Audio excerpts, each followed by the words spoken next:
Hazel is the main protagonist of the novel Watership Down. Of course, there are other very important characters that could also be considered main characters, like Fiver and Bigwig. Honestly, most of the rabbits that leave the Sandalford burrow at the beginning are of great importance and contribute with something to the plot. Blackberry is intelligent, Dandelion tells stories and is one of the fastest ones, which is, important when you are a rabbit. Fiver and Bigwig are undoubtedly major characters, but since Hazel is considered the leader of the rabbits, it's easy to put him as the protagonist. Since there are some parallels to Greek mythology, for example Fiver as an analogy for Cassandra, I did some light research and found something about the ideas of a protagonist, Deuteragonist, and Tritagonist. The protagonist makes key decisions that affect the plot, primarily influencing the story and propelling it forward, and is often the character who faces the most significant obstacles. That would be Hazel. The Deuteragonist often acts as a constant companion to the protagonist. They may switch between supporting and opposing the protagonist depending on their own conflicts or plot. That would be Fiver. We see him opposing Hazel when he wants to leave Cowslip's Barrow, but Hazel doesn't. And the Tritagonist may act as an instigator or cause of the sufferings of the protagonist, and it's usually the least sympathetic character. That would be Bigwig if we follow this logic, but I don't really agree with the whole cause of sufferings of the protagonist. There are some conflicts between Hazel and Bigwig, but nothing major like that, and I also don't think he's the least sympathetic. I think he is extremely likable. So let's just take this as a rough comparison. So I'll try to talk about these three characters first, starting with Hazel.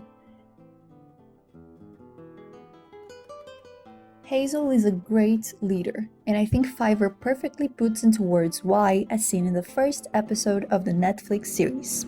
Fiver says, "What made you a great leader is that you believed in us and brought out the best in us." And that's very, very true. Let's see an example from the novel.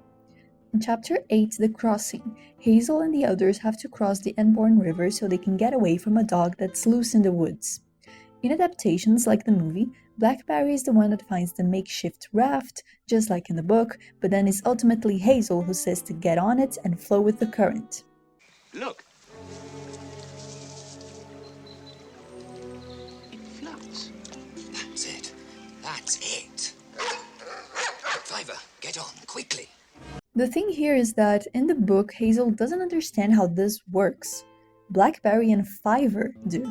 They are the ones that urge everyone to get on board. Hazel had no idea what he meant.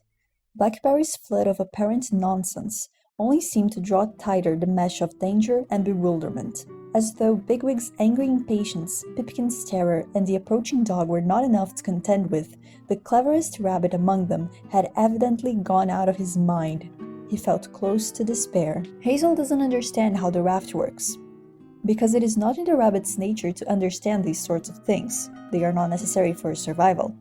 Blackberry clearly has an intelligence above average for a rabbit, but since Hazel is seen as a leader at this point in the novel, he is the one that must tell the others to obey Blackberry and get on the raft. He didn't know how that worked, but he trusted Blackberry. He trusted his judgment, and that's why he's a great leader.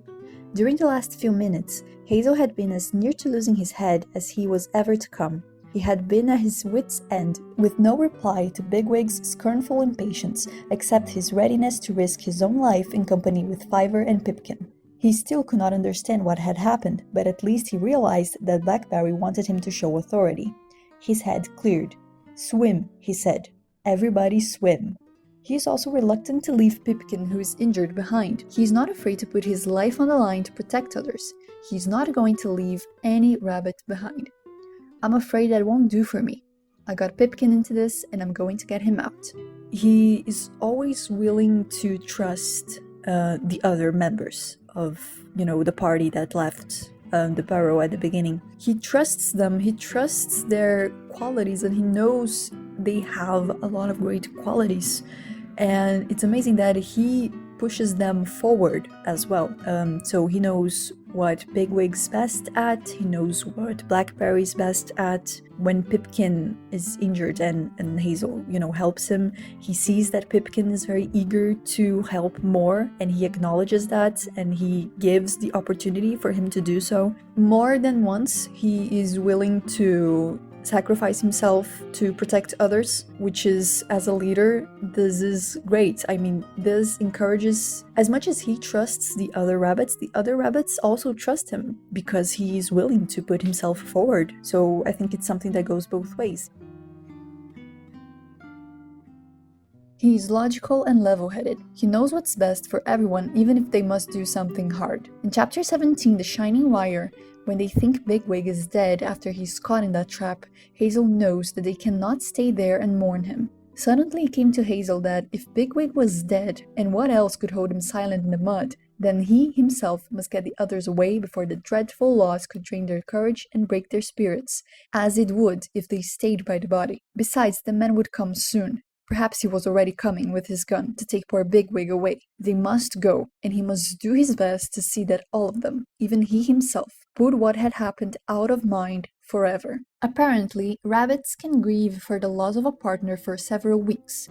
They will be quieter than usual and may seem moderately depressed. Later in, he tries to diverge the conversation so that the other rabbits don't have time to think about what happened. "Pipkin," he snapped, "why don't you clean up your face and stop the bleeding? The smell of blood attracts Lil. You know that, don't you?" "Yes, Hazel, I'm sorry. Will Bigwig..." "And another thing," said Hazel desperately.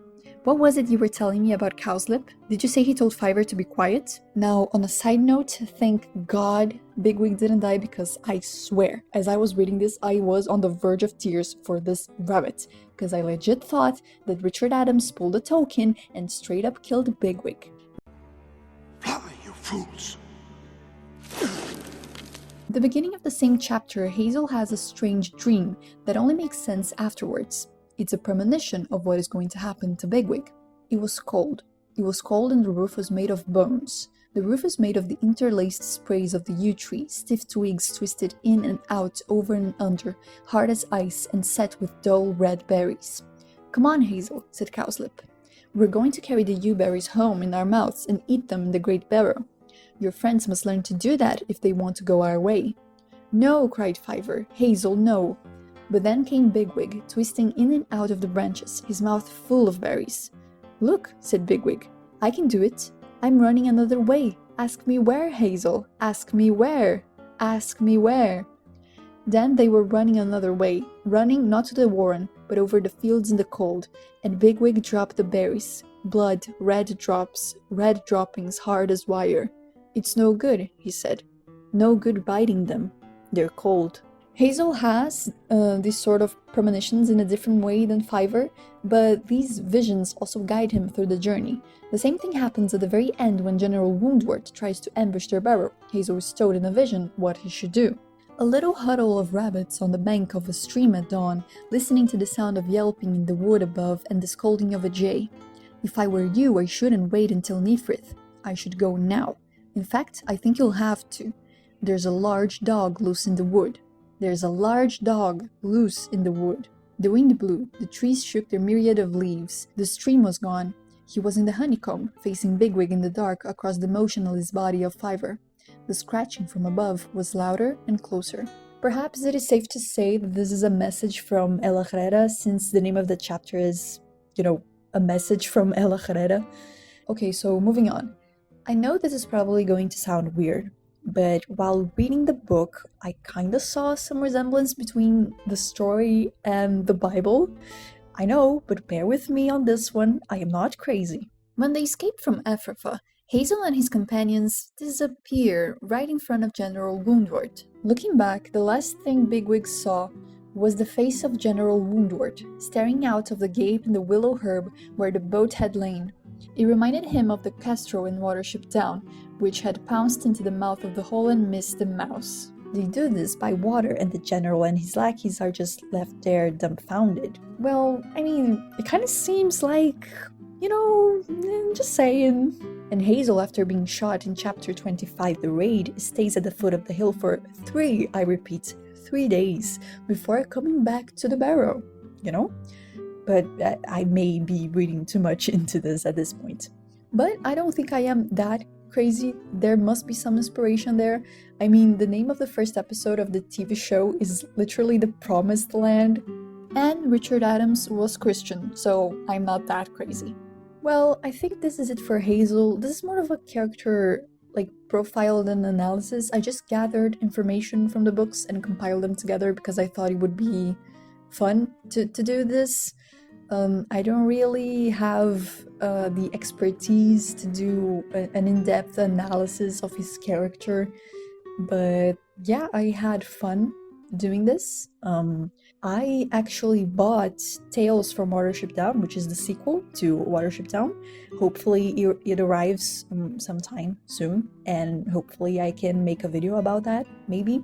And I definitely want to also do some profiles on Bigwig and Fiverr, and maybe the other rabbits as well. It all depends if I have the time. But yeah, thank you for watching, and goodbye!